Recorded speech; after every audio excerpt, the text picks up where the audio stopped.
Sport and fitness can help us during our darkest times. On and off over the years, I've been going to the gym and living a healthy lifestyle. During those times, I feel great inside and out. We know that there's a direct correlation between healthy living, exercise, and lifespan. Just look at the blue zones. There's a physiological and psychological benefit to us.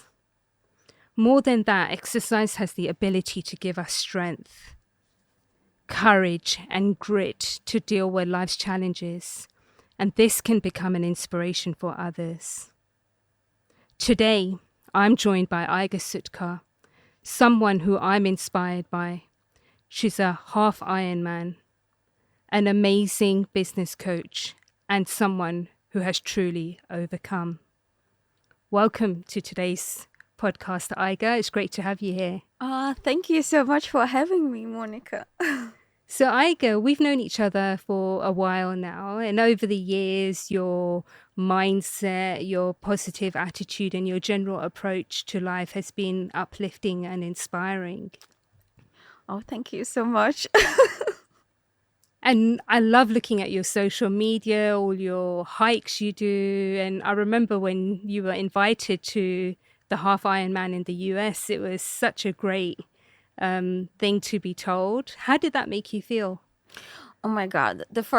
I'm not really an athlete, but I train by myself. Like, I don't have coach or anything. So I have a friend who is coach, and sometimes we train together. And I done 4 half Ironman races here in Dubai. And that time, I remember I completed my 4th one, and it was the best timing I ever achieved. Obviously, the distance is 1.9 swim, 90 cycling, and 21 kilometers run. So, and obviously there's time limit to complete it, so 8 hours, 13 minutes, I think. And I remember I completed like 5 hours, 40 plus minutes, and that was my best one. And then I received this email from Ironman, and I'm looking, oh, it's invitation to World Championship. And I couldn't even believe it. Is this for me? And I had to sink in, because I honestly did not believe that I could be invited for a World Championship. And that sunk in. Obviously, I paid a fee, and they started to pass by, and I started to really believe that, this is something incredible, because not everybody gets this invitation. And I decided that I'm going to go for it. And it really felt like the pinnacle of my life, like to be invited. But obviously I didn't know what's going to await me there. So then I decided to go for it. I trained, I packed my bike, and I traveled by myself to USA. And I remember the race happened in St. George. So it was like 2 hours away from Las Vegas. And that race was the toughest race I ever done. If you think of Dubai, it's flat, but there is the mountains. And we had a storm on the day, and it was actually incredible. It was very, very tough, but being amongst 3,000 plus athletes in the world, and me being amongst them, it meant so much for me, because going through different life challenges and me being there competing with athletes in the world, the best athletes in the world, I mean, this feeling is, I can't even describe it. So, and I remember it was so tough, because there was like the elevations of 1,000 plus, 1,200 plus meters. And then the cycling, there was storm, it was raining. They were going down hills with 60 plus speed, and it was raining. And I never experienced that before. And obviously you need to hold on, because obviously you can fall down otherwise. And then run as well was like 995 meters elevation, and it was just so tough. And I remember a kilometer before the finish line, I started to have cramps, and I'm like, not now. I am not giving up. I'm gonna continue. I don't want these cramps. And I just ran, and then I closer reaching the finish line. I had another cramp in my foot, and I was like, no, I'm gonna go through it. And I remember crossing the finish line, and after crossing, my tears just came out from my eyes because it was joy. It was, for me, something important that I have accomplished in my life. And the fact, honestly, that I was racing with 3,000 plus best athletes in the world meant everything to me in that moment. Oh, that's such a beautiful story. When I watch you talk about it, it's almost like you're there again, the way that your body and your eyes and everything are all lighting up. Aiga, you talked about challenges that you mentioned that you've been through a number of challenges, and I know about some of them. And obviously, our audience might be going through some difficult times in their lives, and I would love for you to kind of just talk through that experience. I know that you went through a divorce and there's been some health things as well. So what were those experiences in case someone else is going through them? How can we inspire them? I think the biggest one was the divorce, obviously. That year was very tough, and I don't really talk about it much because it's not very positive emotions. Anyway, so my ex-husband basically divorced me in his home country, so I didn't even have a say. And there was lots of different things going in the background, like his father was very sick with cancer and so on, and a very emotional story. But yeah, so I had to deal with that. So that was my reality. And in my country is obviously like, oh my God, you're divorced. And the hardest thing was to tell my parents. And, I got these copies of the certificates of the marriage, but then later on I realized that I can't even do anything with them because it means that we are not actually divorced because my embassy wouldn't accept them. But that's kind of the technical part, but the emotions, and very interesting. I never won anything in my life, and that time I remember I was describing. There was a competition, Tough Mudder, and I registered just. You can win something, you can win a race, right? And then I remember after divorce, it was actually day before my birthday that he divorced me. And it was very emotional. So the day of my birthday, I decided to run. So I subscribed for a race, like it was on the Jumeirah and in the sand. And it was really tough, but it kind of helped me with my emotions. And I remember that I won classes, circuit classes, like I think 10 sessions. There was some exercise to do, and I literally won. I was like, oh my God, I never won anything. And then I won this challenge. Also, I got the Tough Mudder entry that time as well on this Instagram. I was like, oh my God, I never won anything. And I remember I dragged myself every single day for those circuit classes. My body was aching. But this was kind of the body pain, the physical pain, kind of substituted for the emotional pain. And it's tough. It's not easy to go through. But there is a moment when you need to break through. You need to find something that you really, really love or enjoy doing it. And I decided to make my own happy memories. Even if I knew that we went to this place together with my ex-husband, but I wanted to go again. I was like, but I need to make my own memories. This is my life. And there was a point in my life when I remember I was helping fashion show, and I finished quite late, 12 o'clock. And I walked out and I was like, what shall I have for dinner? And then it hit me like, what do I want for dinner? What do I want for dinner? Because every time was about this other person. What does he want? What does he likes? But not about me. And I realized that I have completely forgotten myself. I never thought of me anymore. And this is kind of started to change because I really wanted to know and explore myself. What do I like? What do I want to do? What things I was maybe not able to do? And this was kind of the turning point for me, and to start to live my own life and decide what I want to do, what I want to wear, where I want to go, and what I want to eat. and I like to explore things. So, and this really helped me to reconcile this whole thing. And I remember that I had to reach out and to get the divorce papers. And 2 years, I think it's around 2 years ago, I finally got it, and I got completely divorced. And that was like a stone has fallen off my heart. And this time was overall 4 years. So I had to learn. Of course, you have these emotions. You're sad.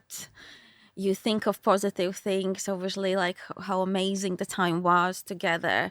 Then you're angry. Then there's emotions that you can't even explain, because once you're alone in a house, and this is where you most vulnerable, and I had to deal with that.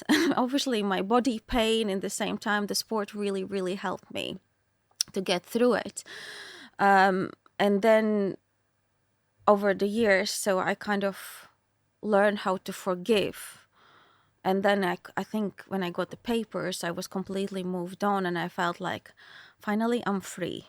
So I can do things what I really, really love to do, and what I enjoy doing. So that was one of the personal and very kind of tough experience for me. But then obviously going through another challenges, and it's like an assignments I have in life.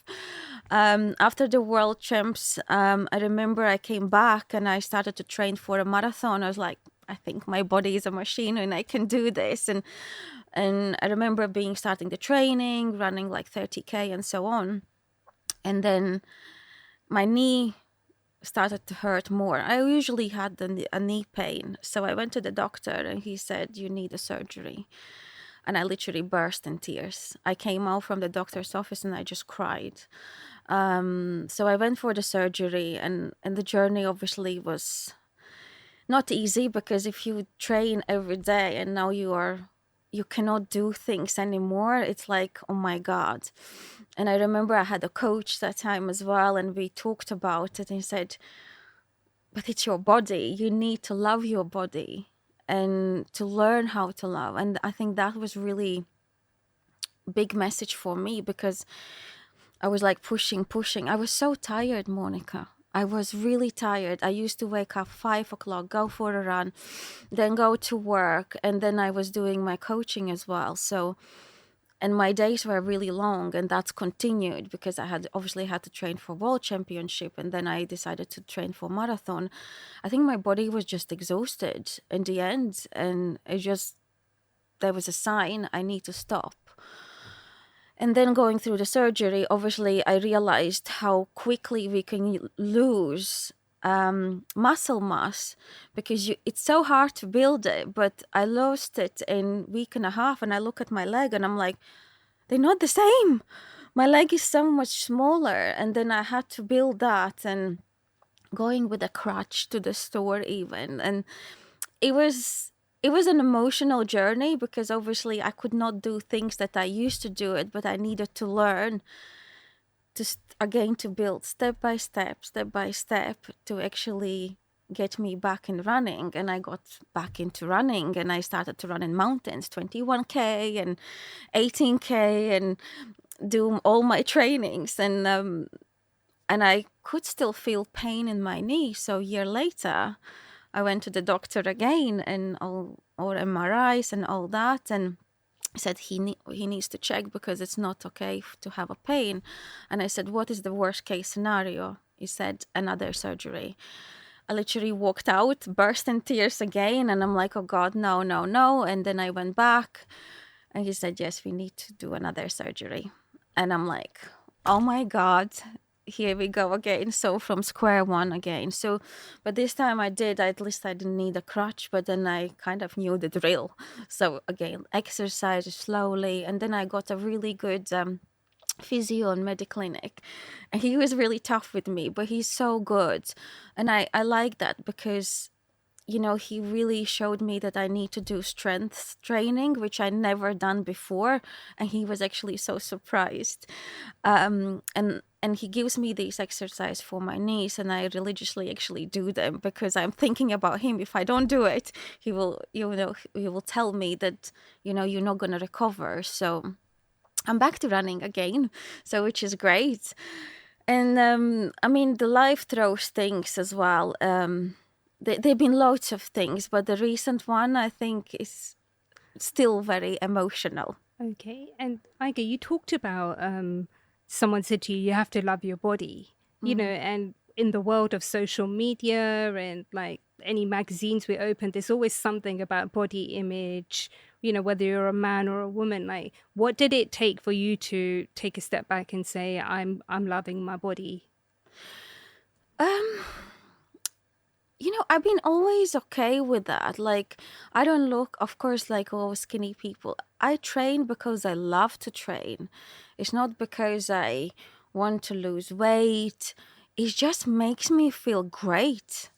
And also knowing that my body can do this a load, it feels amazing. But not all the days are the same. There are days that, I had a bad run and I feel really rubbish. I was like, oh God, I didn't do well, or it's always me against me. So, and it's kind of the competition between me, myself.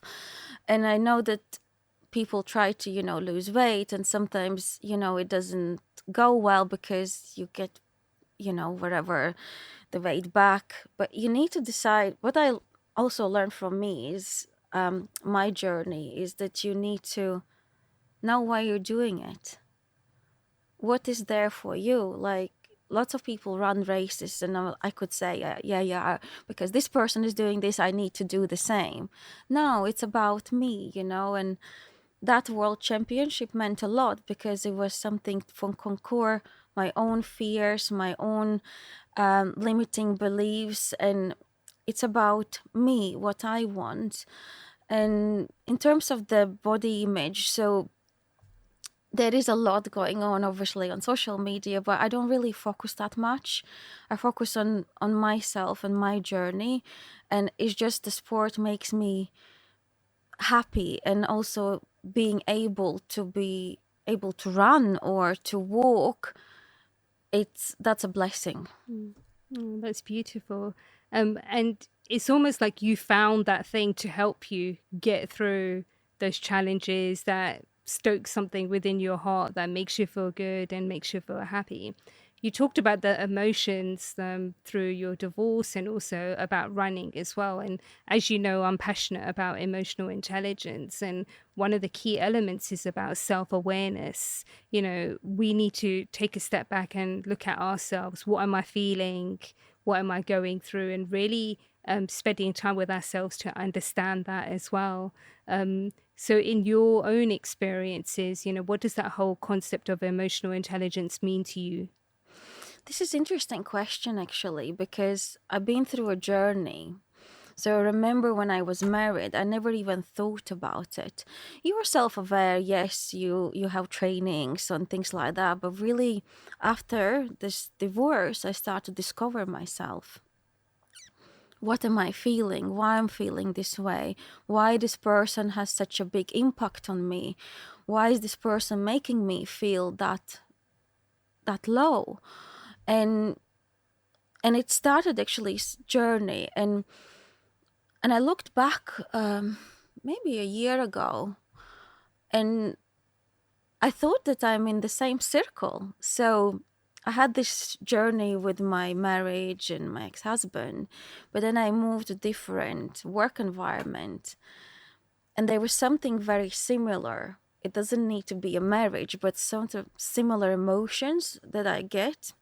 And there was also people, or maybe a person, that they could evoke this again in me. And I'm like, what am I doing?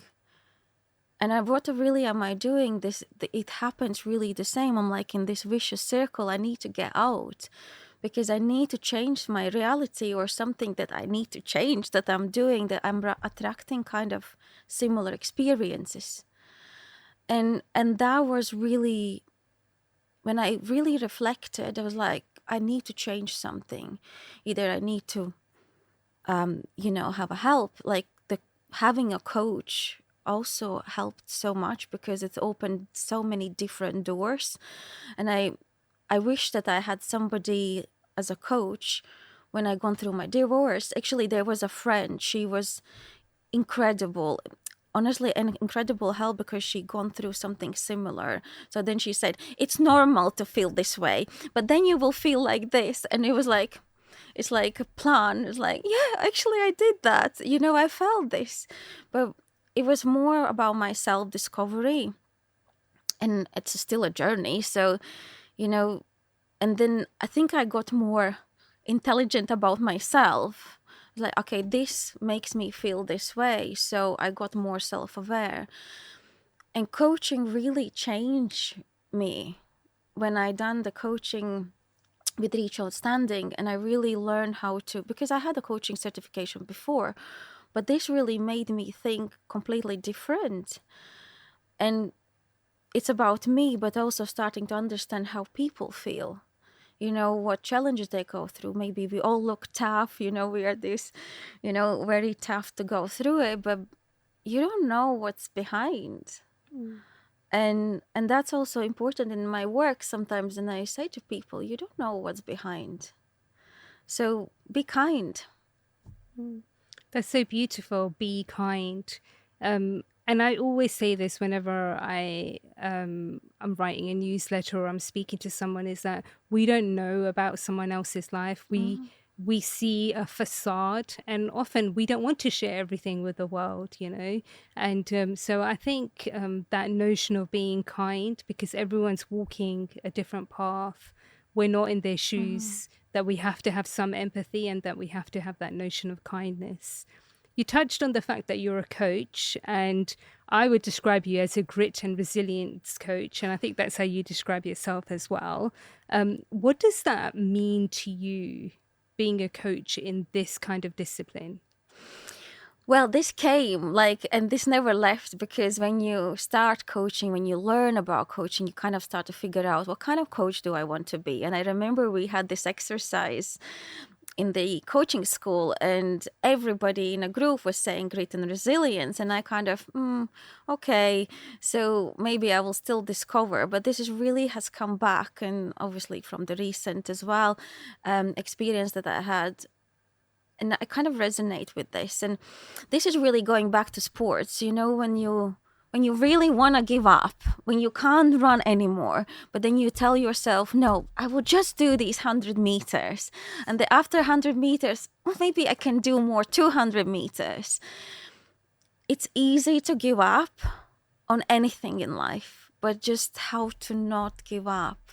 And that's the hardest part. And that's what sport has taught me. So and also running with the group, there is a Mudon running group just where I live, and I used to go quite often, and also meeting these incredible people where they continue to push their limits. It's really inspired me personally. And when I coach somebody, could be business, could be anything, but mostly I work in a company and I coach business. But you have the person in front of you. It's not about targets. Sometimes it's about how do they can push through it. It could be relationships, could be working relationships, could be how to sell the most exclusive bag or exclusive jewelry piece. But it's about going through the mindset, and people have certain mindset where they need to be provoked and kind of push that they can actually do it, because sometimes with the mindset we have, we kind of build the walls and and no, but I can't do this. Yes, you can. Of course you can. Anybody can. If you put your mind to it and you really say, no, I'm gonna do it, you can do it. That's why you need to think, what would it mean to you first? It's not about what others do, and we compare lots other people to us, oh my God, this person is so successful, but I'm not. But it's about your own journey, and really grit and resilience is going through not only running, it's about life challenges as well. That's so beautiful. Thank you, Aiga. Aiga, last year you sent me a WhatsApp and you shared some quite devastating or quite shocking news to you. I read the message, it brought a tear to my eye. Oh. And you've talked about the things you've gone through, the divorce, using sport to overcome. And then last year you went through a health challenge. I know it's difficult to talk about. I'd love for you to kind of touch upon it so that the audience can understand what you've been through. Well, this is emotional, yes, because it's been very recent.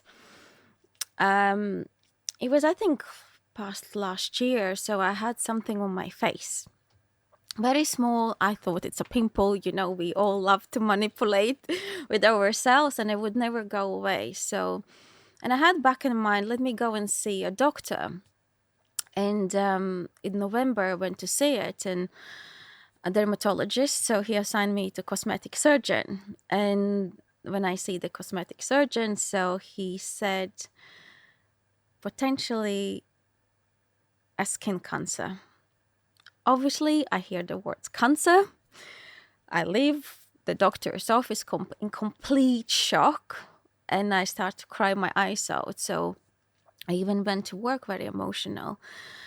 I didn't know what's the journey like. Obviously, then I said, but he said potentially. So this doesn't mean anything. But obviously, I was really upset because to hear the word cancer itself, it's pretty scary.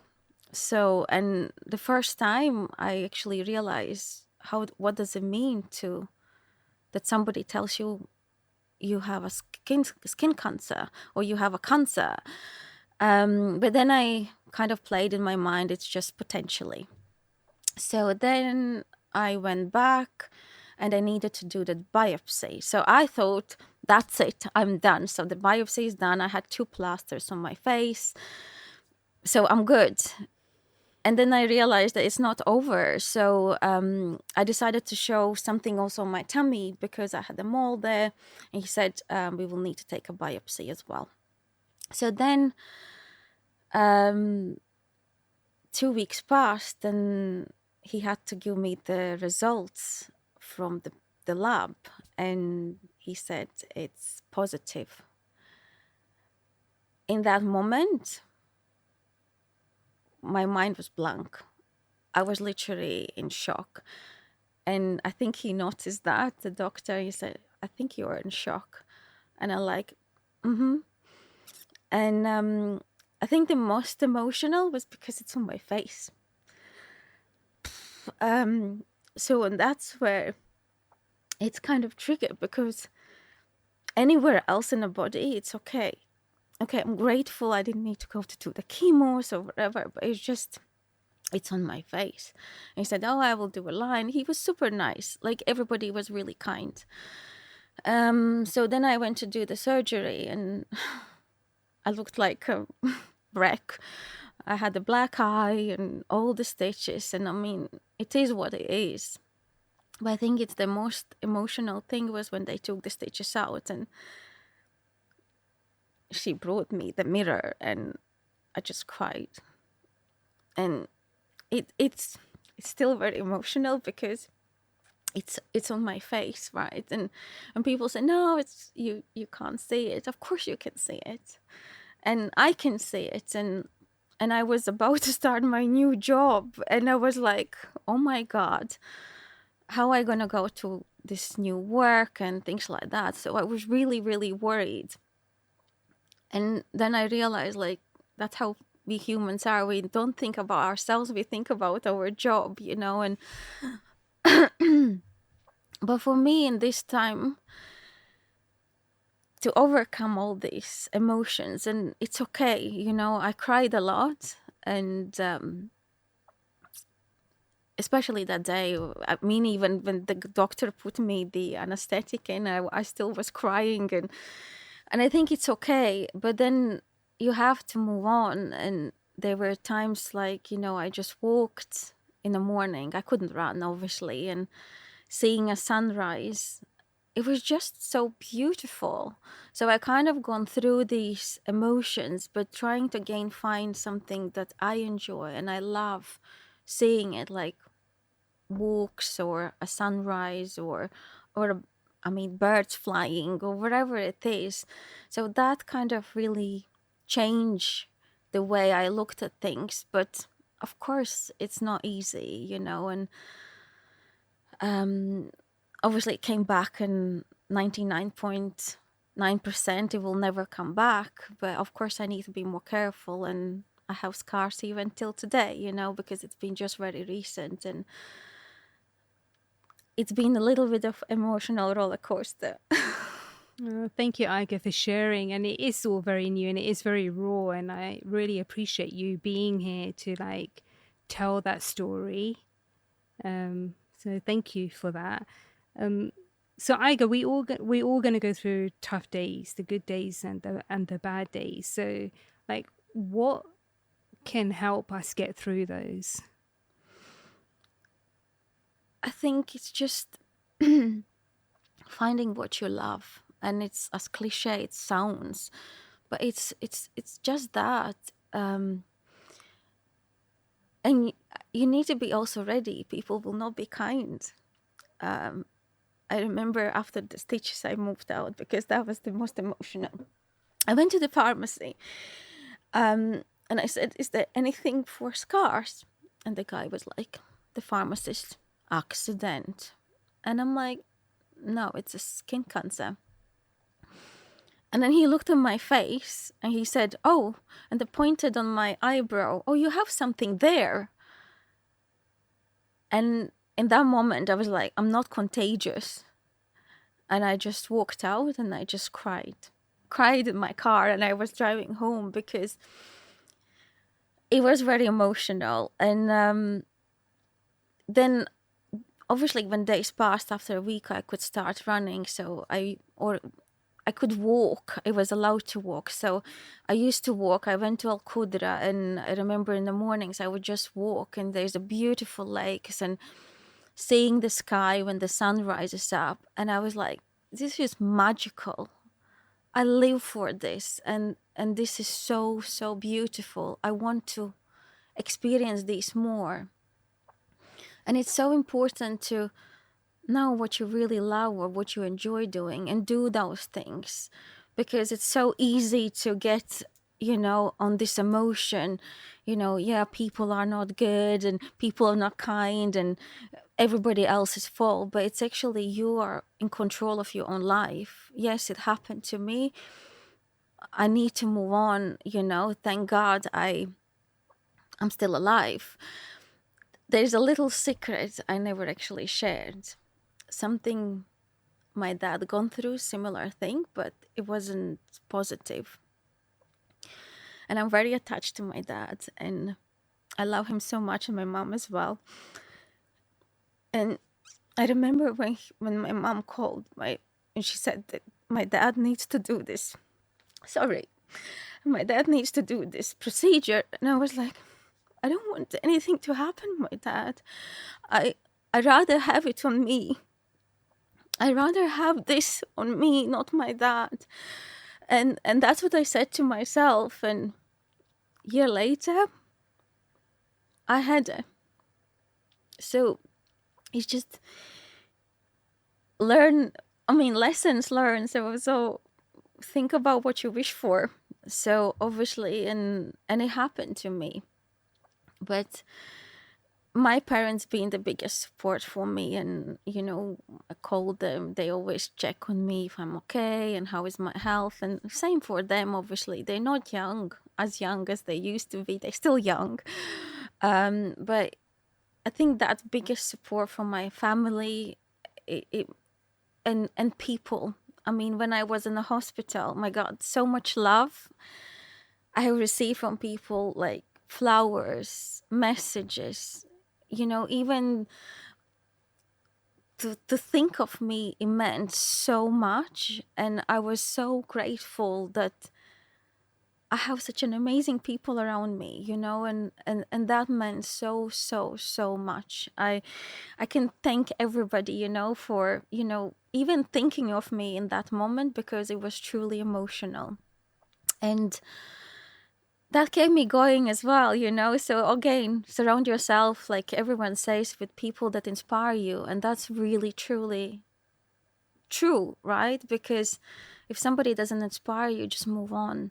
And finding the joy, or it's a sunrise or a walk or a sky, and of course, sometimes after the walks or runs, I had my crying session as well, like, but then I moved on very quickly, and I'm a person that I like to focus on positive things, because negativity, I don't like it at all. I can't stand people who are negative, that everything else is everyone else's fault, not their fault, and they need to realize, and I realized that I am in control of my own life. Wow, thank you for sharing that, and being so personal about your experience and the importance of people, the importance of family. We really appreciate those around us when we're going through such a difficult time. So Aiga, your infectious energy, your positive mindset, and obviously I've known you over the last few years, and it's continuously been there, and it's driven you and taken you forward. And even now, after this experience you went through, and I really appreciate you sharing that with us and the audience today. So thank you, Aiga. And thanks for being part of the You Got This podcast. Before we say goodbye, what one final piece of advice would you want to give to our listeners as a reminder that they can overcome?